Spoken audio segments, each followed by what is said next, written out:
Welcome, Pewter Report readers, viewers, and listeners to a brand new edition of the Pewter Report podcast, energized by Celsius, the official energy drink of pewterreport.com. It is a Thursday edition of the show. Want to say hello to everybody that is watching this episode and listening to it on Spotify if you're doing that at a later event. Today's topic, which we are going to talk about since the Bucs are on a bye, is how far can the Bucs go this year? They obviously started out hot with a 3-1 record. Will they be able to sustain that for the remainder of the regular season? That is a discussion that we will talk about today. I'm your host, Matera. Bailey Adams of pewterreport.com will be joining me a little bit later at around what time is it now? 4:04. Bailey will be joining me around 4:30 at that time. So for a little bit, it's just me, myself, and I and the Pewter people, kind of like doing a Pewter game day stream in the second half. So that's quite all right. And then Bailey will join me. We'll dive a little bit more into this topic. So for the time being, if you guys got a question, obviously super chats are always appreciated. And we'll get to some. I'll give my thoughts on it. I got some videos from some of the latest press conferences that we had on Monday. So if you missed that from some of our other shows, we'll play a little bit of Todd Bowles. We'll play a little bit of Dave Canales. And we also spoke to Luke Gedeke as well. So, we'll just get into all of the Bucs topics as Braden Travis starts it off with, hey, Tampa Bay. Bucs know how to shine. I think a lot of people are very happy right now with that 3-1 start. As I Like Rice Bish says, go Bucs, your top fan from Pennsylvania. Let's get this bread, PR. That's awesome. I Like Rice Bish. I want to know, are you from the Western Pennsylvania side, like Pittsburgh, like John Ledyard's area? Shout out to John. Or are you more the Philadelphia side, the side we don't like as much? As G Vegas says, how far can they go? If the offense can play efficiently, I would say the NFC Championship game if the defense can also build their front pass rush. Michael Lowe says NFC Championship game as well. And Jeremy Lowe says, I feel with Cansey coming back, our defense will be all over Jared Goff. Yeah, so as far as how far this team can go, I'll save that a little bit for when Bailey Adams does join the show. But with this man calling the shots on defense, I really think that as far as defensively, the Bucs have a Super Bowl caliber defense. I mean, let's be realistic too.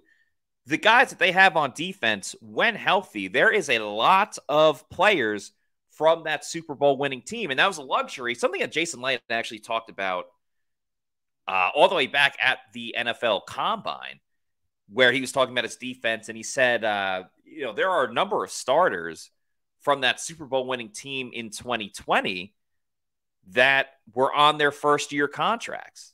Antoine Mayfield Jr. still on his first-year contract. Carlton Davis and Jamel Dean were at the time.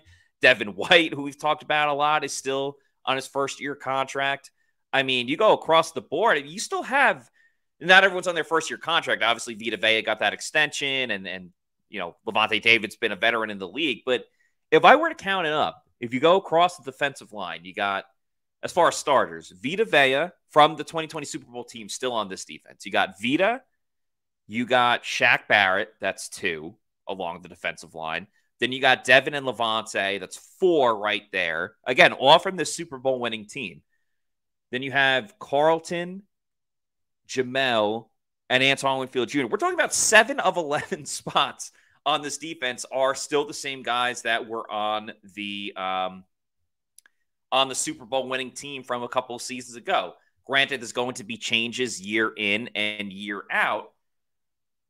But anytime you still have that core nucleus, Will Golson as well, but Will Golson wasn't technically – he's not starting for the Bucs anymore. He's kind of limited in his production. But, that's another one as well. Anthony Nelson obviously was on that team too. I'm just talking about starters specifically. So, I mean, when you have that core group and Kalijah Cansey hopefully coming back sooner rather than later, I think we'll see him at practice after the bye. That's just a speculation of mine at the moment. I do think that this Buccaneers defense can really hang with everyone. Were they fantastic against the Philadelphia Eagles? No, not by any means. But again, Jamel Dean missed an interception that he probably should have had. And you look at the rest of the games by the Bucs, they shut down Justin Jefferson in the second half. In the second half, that needs to be reiterated. They take the ball away at timely moments. Obviously, they got the big turnover, the pick six by Shaq Barrett against the Bears. And then they didn't allow a touchdown to the Saints. Not a touchdown. I don't care if, it's Derek Carr or Jameis Winston in the game. They did not allow a touchdown against their bitter, hated NFC South defensive rival, just NFC South division rival. So I think that's really, really important to take into consideration with this Buccaneers defense. I think this Bucs defense is a Super Bowl caliber team. As Darius Miller says, they still have experience. Absolutely. They got experience across the board on the defensive side. And obviously, when you have Mike and Chris and guys like that on offense, you bring a lot of experience to the offense too. As Felix Schmidt says, Baker is the future. It's really interesting with Baker. We had this conversation yesterday with River Wells from the Bucs website on USA Today. And we were talking about, what contract would you give Baker Mayfield? And, let's remember, this is all – the rest of the season has to play out because we've seen this before. The Bucs get out to a good start, and then they just kind of plummet down the stretch. And the Bucs by no means can have that going into their season after the bye. But if Baker keeps playing the way he is and the way that he's ingratiated himself with the Tampa community, with Bucs fans. I mean, he was at the Rays playoff game the other day. People just absolutely love Baker Mayfield right now, and for rightfully so. The Bucs players love him too. I'll read this quote. So you guys may have seen Jason Light went on Peter Schrager's podcast and talked about Baker, and then Baker had an interview with Rich Eisen. And so a lot of Bucs in the media recently, obviously because they're on a bye, they're a little more open to talking to people. But this is what Jason Light said about Baker Mayfield. He said, he's a freaking awesome dude. Sounded like Napoleon Dynamite. He's a dude. And the players saw it right away, whether he's taking the linemen to the Bahamas on our break during camp before final cuts to go golf, or he's spotted around town at dive bars with a different position group of receivers, with Mike Evans, with Chris Godwin, with these guys. It's not fake. He really knows how to be a dude with the team, and they love him. Then Baker confirmed this story that he took Luke Gedeke, Tristan Wirfs, and Robert Hainsey to the Bahamas, and talked about just, bringing the guys out at the local watering holes, as he said. And then we actually spoke to, and this article's on pewterreport.com as well. I'll actually throw it in the chat so you guys can read it for yourselves if you would like to. There we go. And the cool thing is we got to speak to Luke Gedeke on Monday, kind of like privately. There was other Bucs media there, but in the Bucs media room. And he had this to say about Baker, stating, he's a phenomenal quarterback. He's definitely one of the boys. We just love him to death and love playing for him. And Baker really formed this bond with the other Bucs players, especially the offensive linemen, such as Luke Gedeke, in training camp. The guys, they stay at a hotel close to the Bucs facility. It's kind of like a bonding thing. And the room that the guys, I guess they were like conjoined rooms or whatever it was. But the guys that had a room together was Luke Gedeke, Robert Hainsey, Tristan Wirfs, and Baker Mayfield. So every single night, those guys were hanging out at night, getting together, talking about life and everything else in between. And it really formed that relationship, which I think has helped the Bucs early on, just kind of building that chemistry, which is super, super important.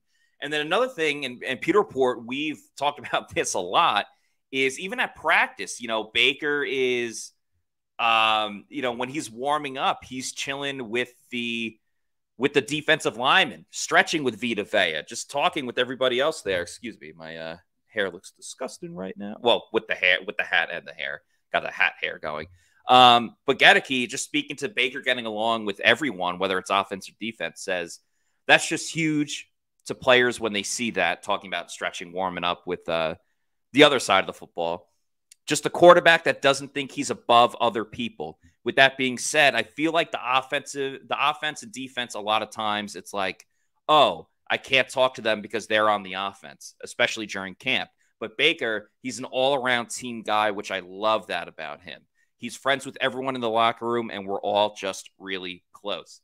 And, whether it's everyone not having the right expectations for the Bucs, whether, the Bucs took offense to what kind of other outside noise we're saying about Tampa Bay, they've rallied around each other, and I think that's really, really helped with that 3-1 start. As Grizz says, he's a dude, she's a dude, we're all dudes, talking about Good Burger. I heard they're making a Good Burger too. That would be quite interesting. But yeah, Keenan and Kel back together. Jeremy Lowe says, let's not forget Trask is capable as well if Baker gets hurt. Jeremy, it's interesting you said that because I thought we were going to see Kyle Trask when Baker got hurt, when he got hit after the Cade Otton touchdown and he folded like an accordion. I had it built in my head that Kyle Trask was getting into this game. He did not, and Baker ended up playing very well, throwing 3 touchdowns in the game. I don't want there to be a situation where Kyle Trask gets in, but if he does play at some point, I feel okay about Kyle Trask. Yes, okay, so there is a sequel on the way with Good Burger. Good to know. Good to know. Darius says, seen the Bucs as number 10 in some power rankings. Funny how they expected us to be tanking for Caleb Williams. Yeah, it is quite funny. I mean, if you listen to the Pewter Report podcast, we would have told you they're not going to be getting a top 5 pick. It's just not going to be the case. This team is too good, too talented, and the coaches cannot afford it. Okay, they will be out of a job if they ended up with a top 5 pick this season.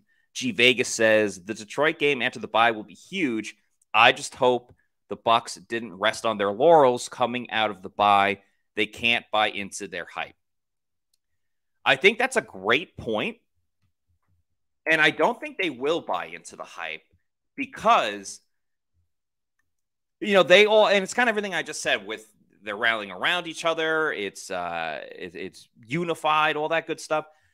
They bonded together by saying, we're not going to listen to the outside noise, kind of like what I said before about the low expectations of this team. So I don't think they're going to start listening to everybody just because now they're doing well. I think it's best to just not listen to everyone outside of the building, whether you're doing well or you're playing poorly. And I think Chris Godwin really summed it up best when Godwin, he's been saying this since training camp. He's been going at this for quite a while, where Godwin was talking about the fact that, hey, last year, you guys all said we were going to be fantastic and we were going to go to the Super Bowl and all this stuff. And they ended up going 8-9 and losing in the first round. So at times, the outside opinion doesn't make a difference. It's all on the players in the building. It's all on this Bucs team growing together as a unit. And I think that's what we really saw. Todd Bowles isn't getting too ahead of itself either. He said, again, it's only the first quarter of the season. 3-1 is good, better than 1-3. This is a different article on pewterreport.com that I wrote. We have to get some guys nursed up. We have to scheme some things up, iron some things out here, but we're morphing into a kind of physical team that's hard to beat. We just have to continue that without the mistakes. And the becoming a physical team, I think, is key for the Bucs because at times they don't look pretty. At times it does look kind of ugly. Don't look pretty. What is it? It ain't pretty, but it's gritty. That's how they're going to win a lot of the games this season. But if you play physical, if you play tough, teams aren't going to want to play against you. They might beat you, but they're not going to be looking forward to playing against the Bucs each season. I kind of feel like that should be their identity and their mantra moving forward. I mean, the offense hasn't been spectacular. I think last game was their best game, but they're not panicking. Baker's fighting to get a lot of different rushing yards. So I still think that this offense has a long way to go And that's a good thing because they're still being productive without being, the best version of themselves as the Buccaneers offense in this season. So with the offense still trying to get itself together, they're going to have to win in different ways. And I think you've seen that with all three of their victories. First week, they definitely relied on their defense, and then Baker made the big play at the end with the completion to Chris Godwin, and that helped seal the game out, especially when the offense got it together in the second half.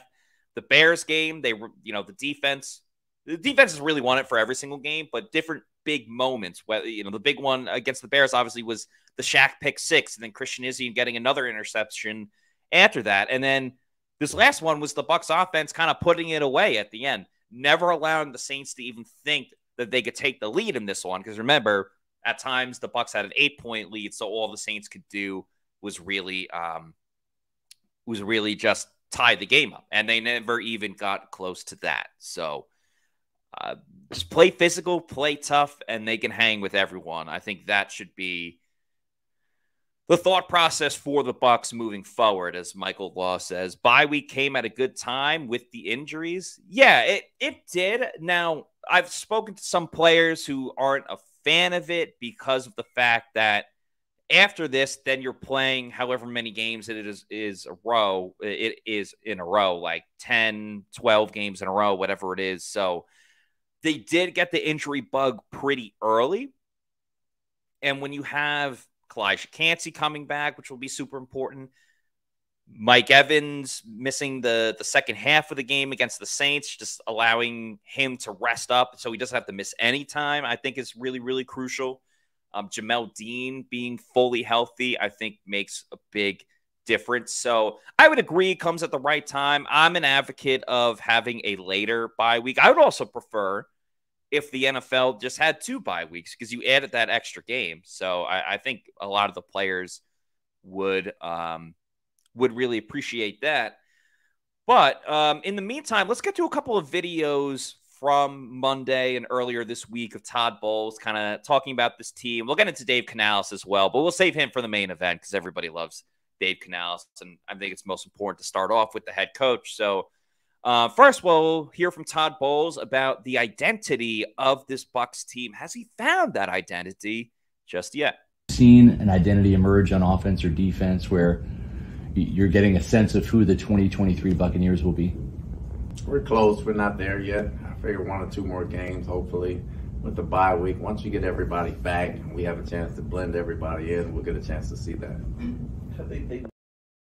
This next one, he talks about the toughness of the Buccaneers, how they're morphing into a tough team. A physical team. So I'm just curious if there's a specific area where you notice it most, whether it's a position group or a moment over the past couple of games. I don't think it was a position group. I think it's the team as a whole. We've been playing tough. We've made mistakes, no question about it. We've been playing tough, and we give ourselves a chance. We clean up the mistakes, we got a chance to be a decent team.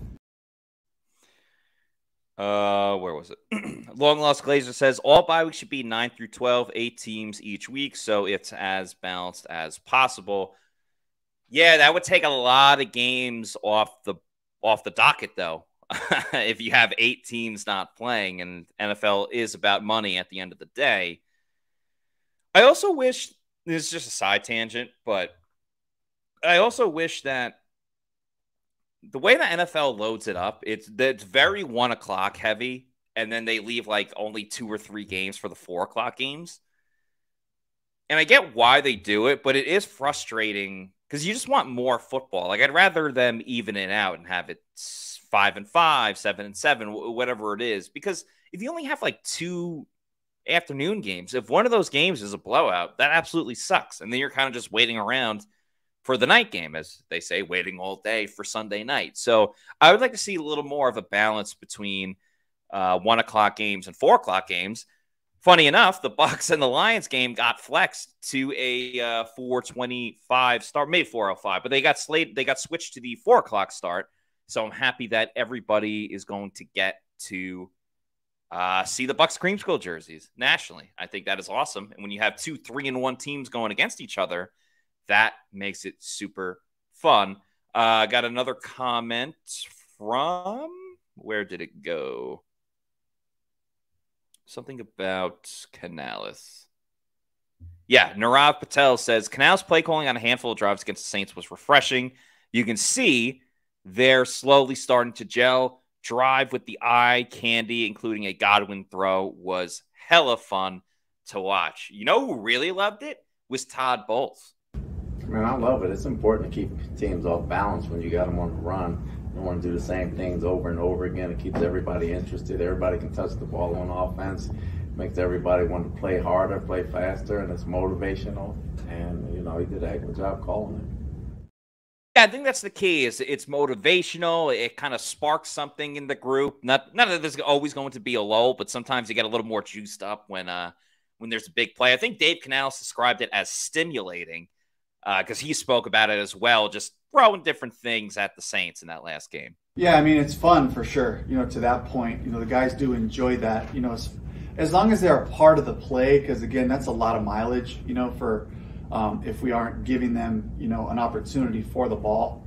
But, you know, I think in a drive like that against a defense like this, you know, I just wasn't going to try to make it this like, you know, macho, you know, mano and mano type of things. There's ways to do that. Make them work. And I think coming out of the first 3 games, I just felt like, you know, maybe I wasn't trying hard enough to just get first downs, make yards while we're learning the core of our system, while we're trying to learn the fundamental blocking schemes that we got to get good at, the reads for the backs. You know, we talk a lot about the rhythm of the backs over the last couple of weeks, but the combos up front, we have to be able to practice all that. But while we're getting those things, try harder to get first downs, try harder to make yards, and I was happy about that yesterday. And as you saw, Dave Canales was on the screen. As many of you know, we call Dave Canales the human Celsius around here. And this is a great time to remind everybody that Celsius is the presenting sponsor of the Pewter Report podcast. So many awesome different flavors that they have. The newest one is the Cosmic Vibe. It is a sparkling fruit punch. Can't go wrong either with, you know, the strawberry lemonade. Arctic Vibe is my personal favorite. Just tons of great flavors. I'll go down the list. Bam. You can see it all. Bam. There's another one. Arctic Vibe, like I said, my personal favorite. Go to the Celsius store locator to punch in your address to find out where you can get a Celsius energy drink. You can pick one up at your local Walmart, Target, convenience store, 7-Eleven, health and fitness store, or your bodega. There is no sugar, no post-energy drink crash or jitters like you might get with another product out there. So if you want to start getting them in bulk, which I would recommend, get that variety pack, because variety is the spice of life. You can have it sent to your house or residence, apartment, wherever you live. It don't matter. Have it sent every week, month, quarterly, yearly, whenever you want. Just make sure you're drinking Celsius energy drinks. Make Celsius your #1 pick. Okay, now joining me on the show, I had mentioned earlier that he was going to be stopping on by. It is my colleague at pewterreport.com. We call him B.A., Bailey Adams. Bailey, thank you for joining the show. How is morale? Because let's be real for a second. It's been some tough sledding for you. You were at the UCF game over the weekend, and there was a terrible comeback. And then you were at the Rays game yesterday, which was pretty awful to see. So how can we lift your spirits? How can we boost morale for you this upcoming week? So I think I'm doing a good job of boosting morale myself. The perfectly timed vacation, the perfectly timed bye week is right now, because I have a vacation planned this weekend. Yeah, getting away from UCF football, getting away from, well, I guess we're getting away from the Rays for quite a few months now. Yeah.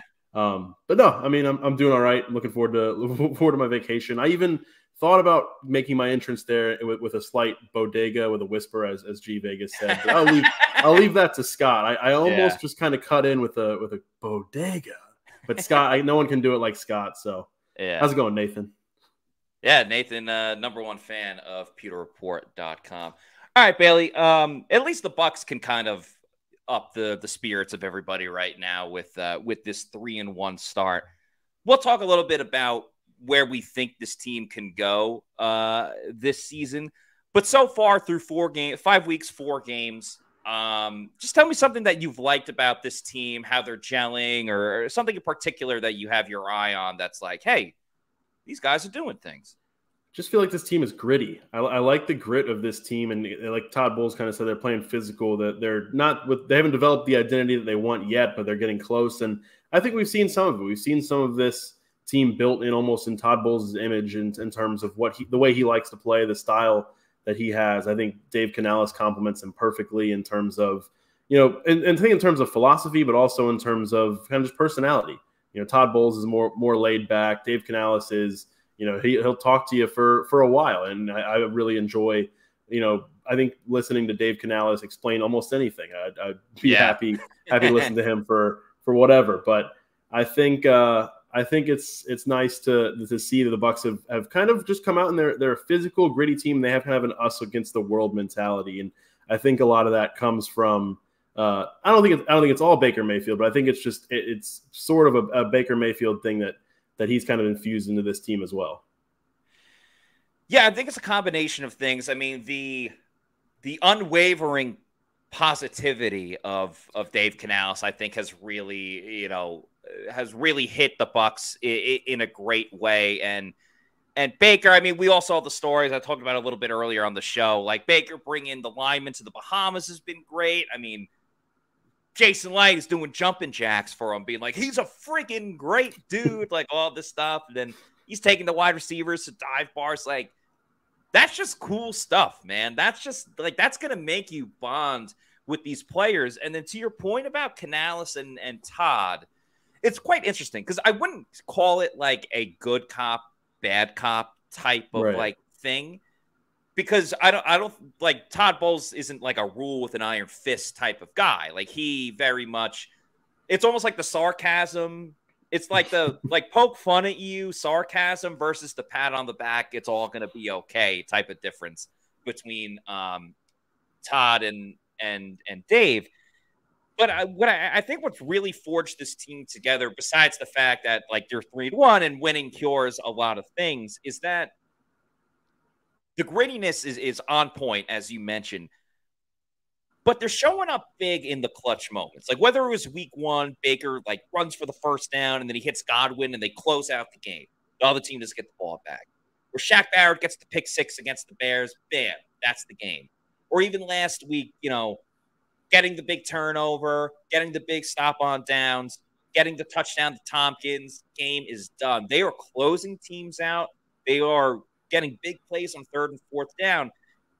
And when the tensions are running high and you're just like praying to God that things go your way and they start doing, like, I think that's really helped this team build as a team as well.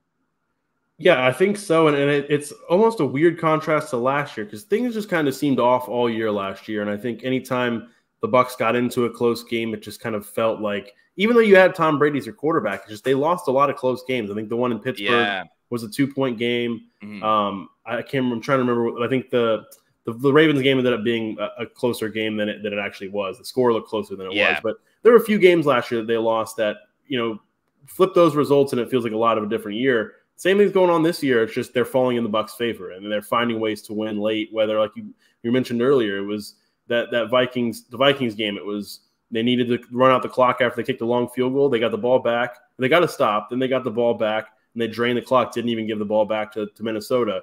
Then it was the defense coming up with it against the Bears to ice that game. It's just they're finding different ways to put the game on ice and to finish off games. I mean, they'll start really well. Well, I wouldn't say they start really well. They've had some slow starts, but they'll get themselves in a good position is what I mean by the second half or toward the end of the second half, and they're not kind of falling apart. They are seeing it through, and that's been really encouraging to see if you're a Bucs fan. And I think the defense is a big part of this. Again, whether it's the offense struggling in the first half of the first game against the Vikings or just not allowing a touchdown to the New Orleans Saints, like this defense, in my opinion, I think can take that. I think this defense is a Super Bowl defense. I don't know if the Bucs can still get to the Super Bowl because there is special teams and the offense and everything like that. Yeah. But I feel great about the defense. With all of that said, Bailey, let's look at the other side of things because the Bucs aren't fantastic. They're not undefeated. There are certainly a couple of flaws on this team. What concerns you about the Bucs roster or certain positions or whatever it is for you, looking at the future schedule of this team?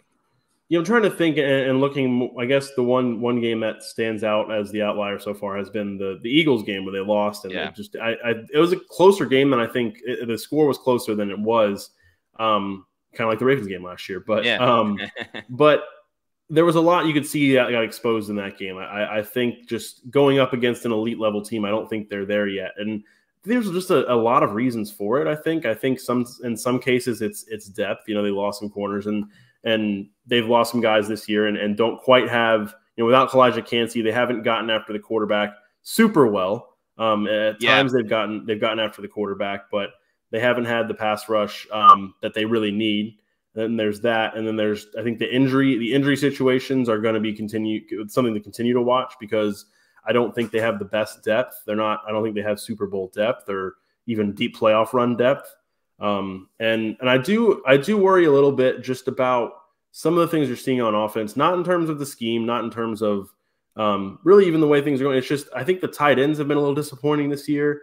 And then you have Robert Hainsey right in the middle of that offensive line that has really struggled. And I have not been pleased with the run game. So I think there's like certain things there where that kind of will limit their ceiling a little bit. I think it's a good point. I'll start with the pass rush, because it's odd with the Bucs pass rush. Like, even last season, I think the pass rush was underwhelming, and then they were still like top 10 in the league and getting to the quarterback. I think it's just the way that they are attacking the passer, even last year, like this season as well.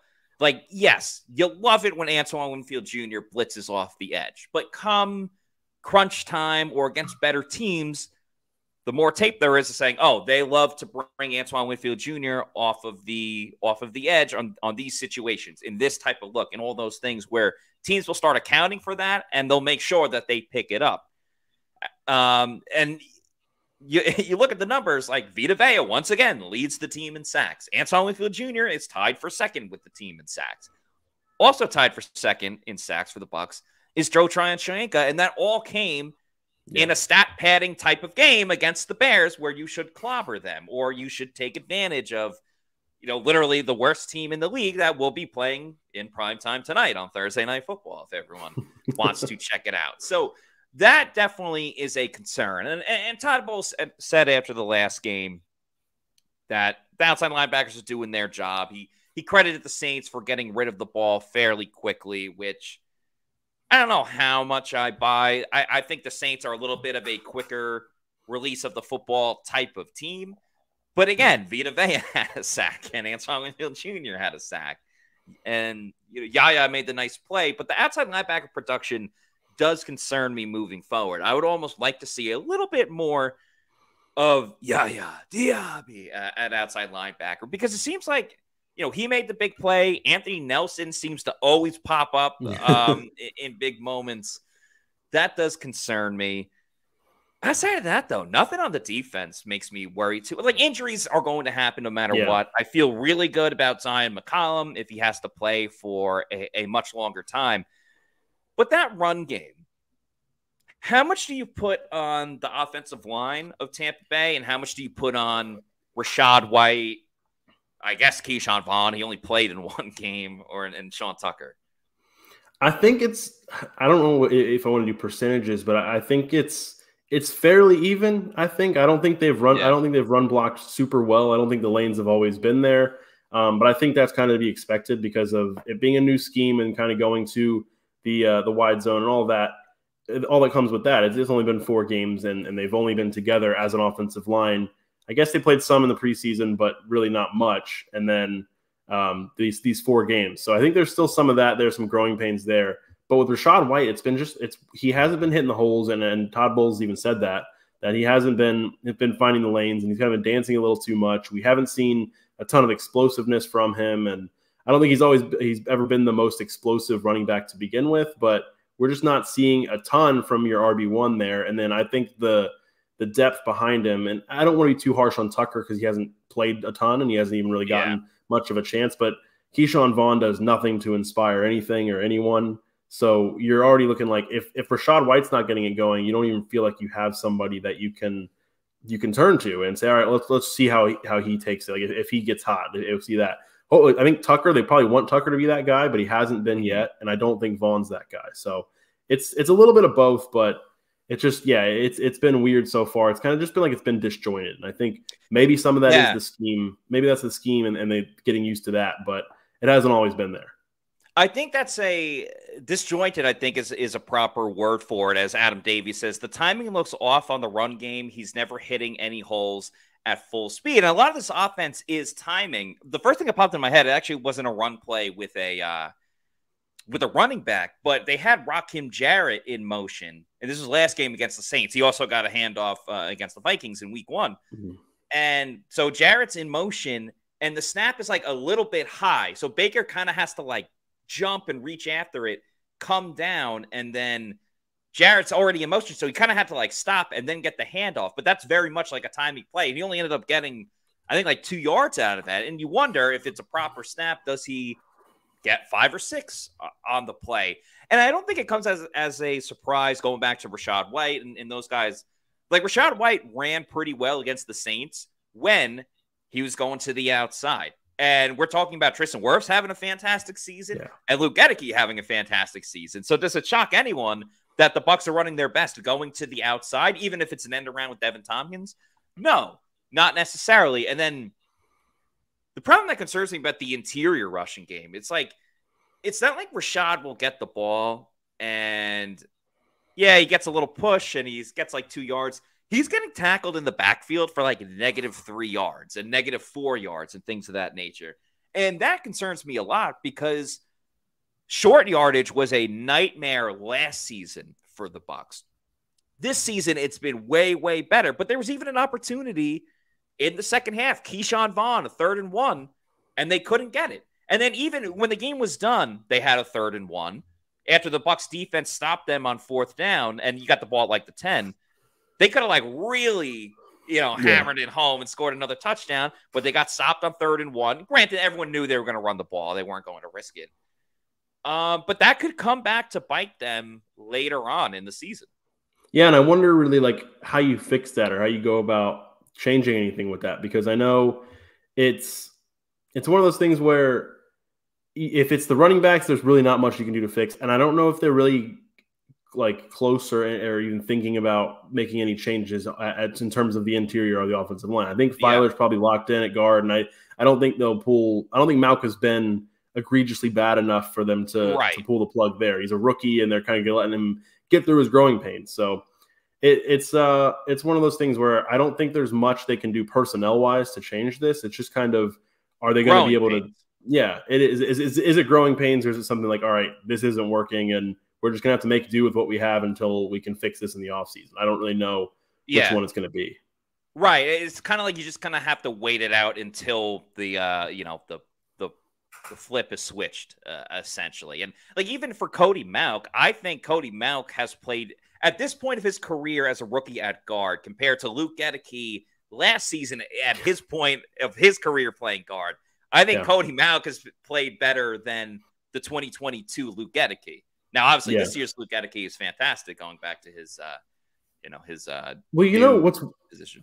What I found weird about Mauch so far is I know coming into when he was drafted, we talked about this thing on the draft show itself, is he was just a mauler in the run game in college, and he was had work to do in pass protection. When you look at PFF and you look at that kind of stuff and just look at the tape, he's been better in pass protection. He has not been getting it done in the run game, and I wonder if that part of it is him learning the scheme and adjusting to that. But it's just been funny that of all the things, it's his pass protection's been fine. It's just been him not being able to get the job done in the run game as well.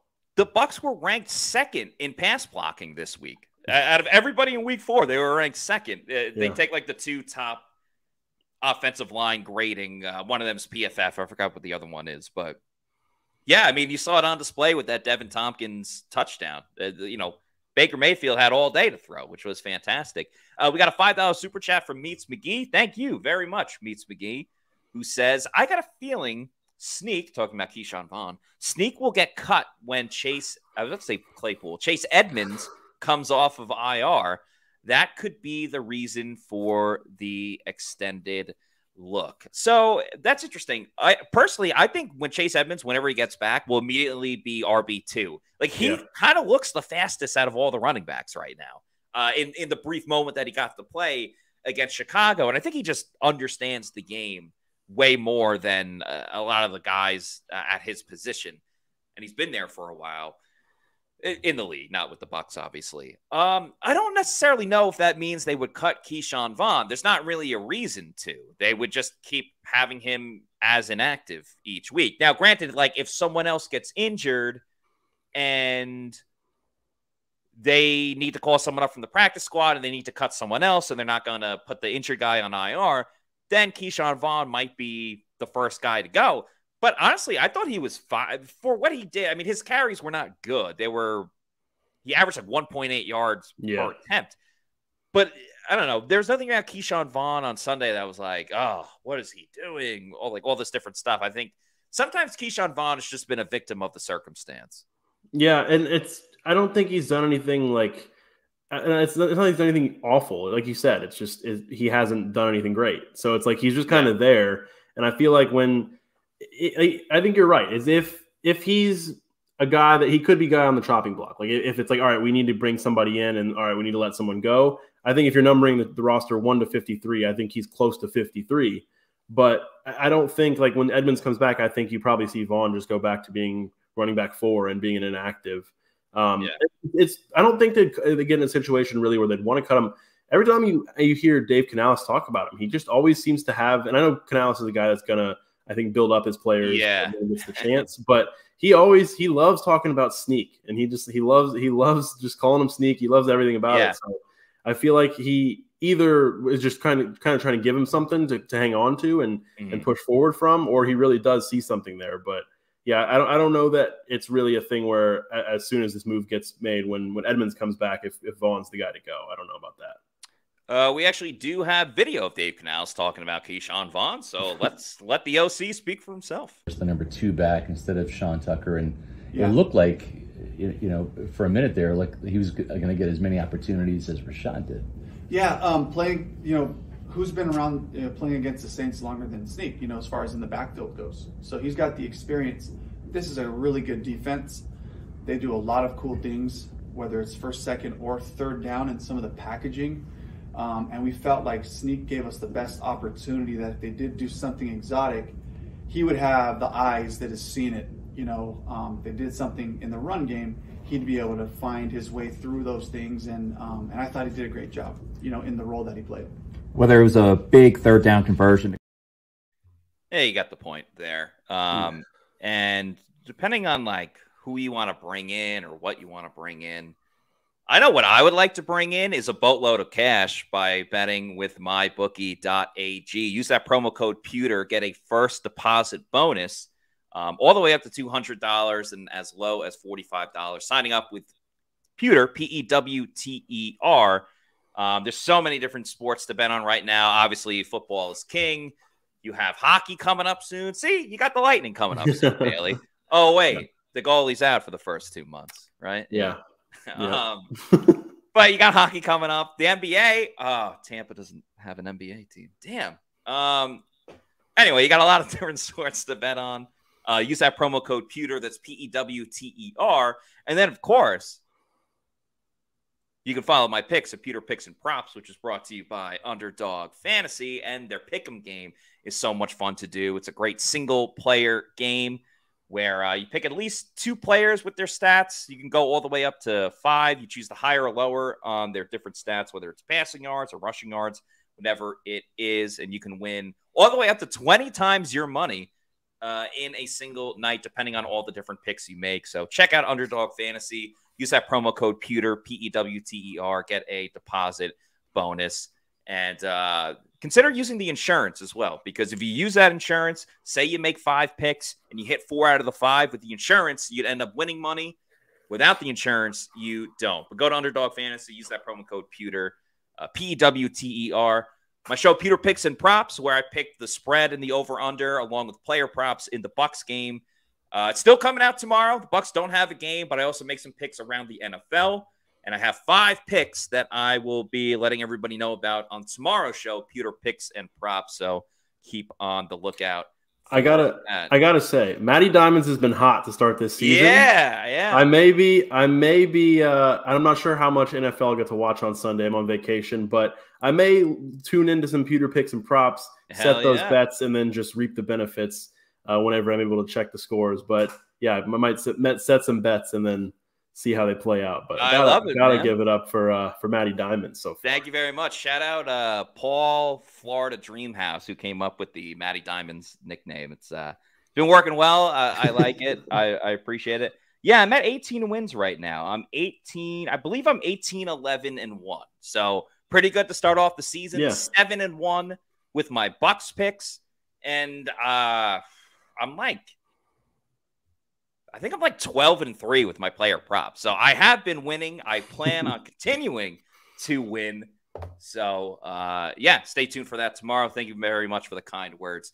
Bailey, let's look a little bit forward now. So the Bucs have this bye week coming up. I think they have a little bit of a tough stretch out of the bye, not just with the Lions, but of starting with the Lions. Yeah. Then you got the Falcons, which, yeah, they've been up and down, but it's divisional rival. They're only one game behind the Bucs in the division. So it's still important to make sure you get that tiebreaker. And then you have a Thursday night game against the Buffalo Bills. So not the easiest of sledding for Tampa Bay coming out of this bye. Yeah, I'd say if you can get those Lions and Falcons games, it would be huge. It would be massive for the Bucs. Yes. They'd be 5-1. Going into that Thursday night game, I don't think you're really going to love their chances going up to Buffalo and getting a win. But hey, I mean, they could. They play really good defense, and maybe it can be one of those games. You've seen Josh Allen have those games sometimes where he just he looks some days like he's the greatest quarterback on earth, and some days he's just who is this guy? So maybe he has one of those games. But yeah, it's not the easiest stretch.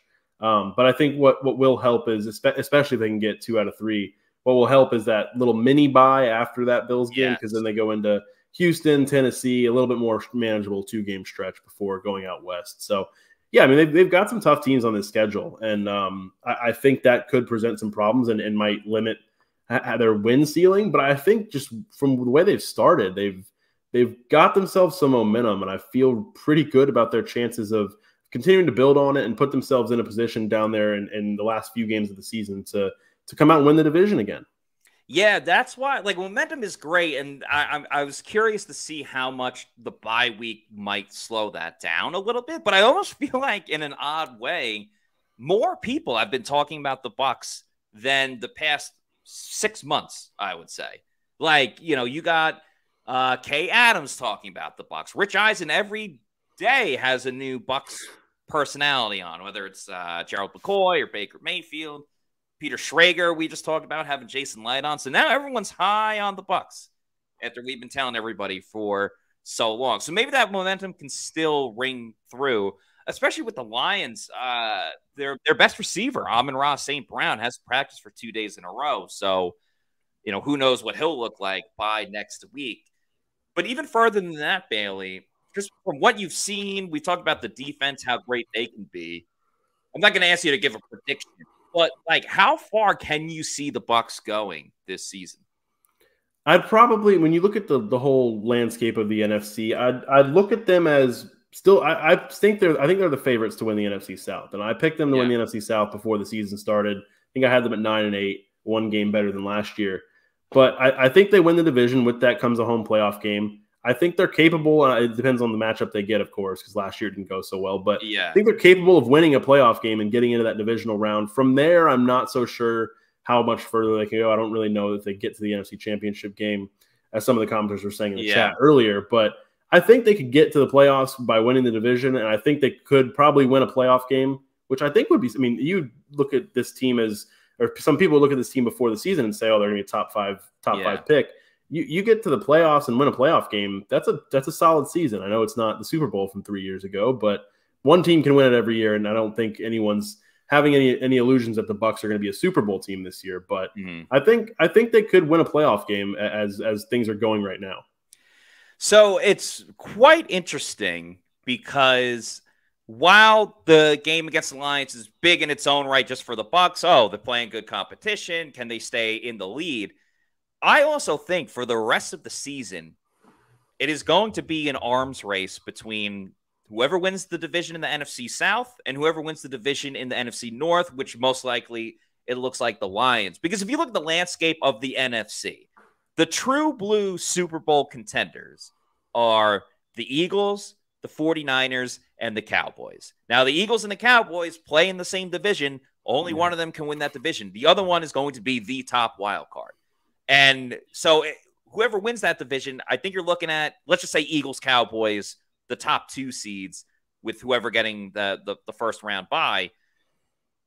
So it's a battle between, let's just say, the Bucs and the Lions for who doesn't play the Cowboys in the first round or who doesn't play the Eagles in the first round. And so if the Bucs can have a better record than the Lions, that gives a way, way, way more lucrative first-round matchup against Seattle. Seattle would be great for the storyline alone. Dave Canales, his old team, blah, blah, blah. Or, the Rams. The Bucs get revenge on the Rams. All that good stuff. Plenty of good storylines to get to.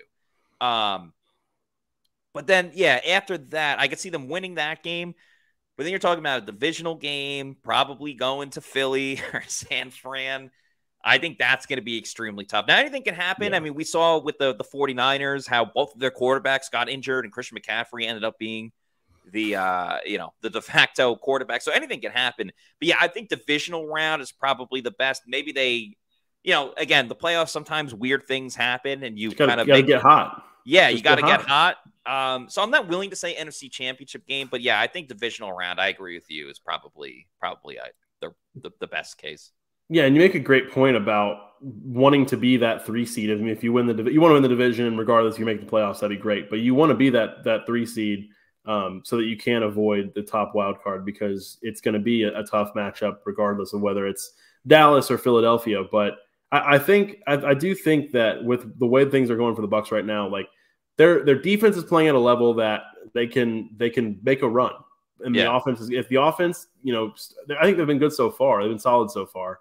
But if they can kind of step up a level, we're talking a little bit more of a ceiling. I still don't really know if this year they're really going to match up that well with San Francisco, Dallas, Philly. Yeah. But you look at them as a team that's like, all right, I mean, some breaks go the right way, and who knows what happens. But I think as it is right now, it'd be a pretty successful season if they can get to the playoffs, host a home playoff game, and then get to the next round. It'd be a big thing for them.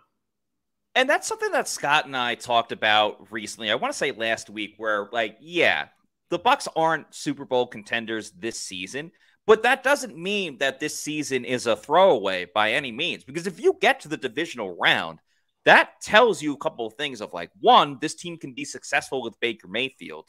2, oh, hey, maybe we will re-sign Mike Evans because we still think that we can win with this group.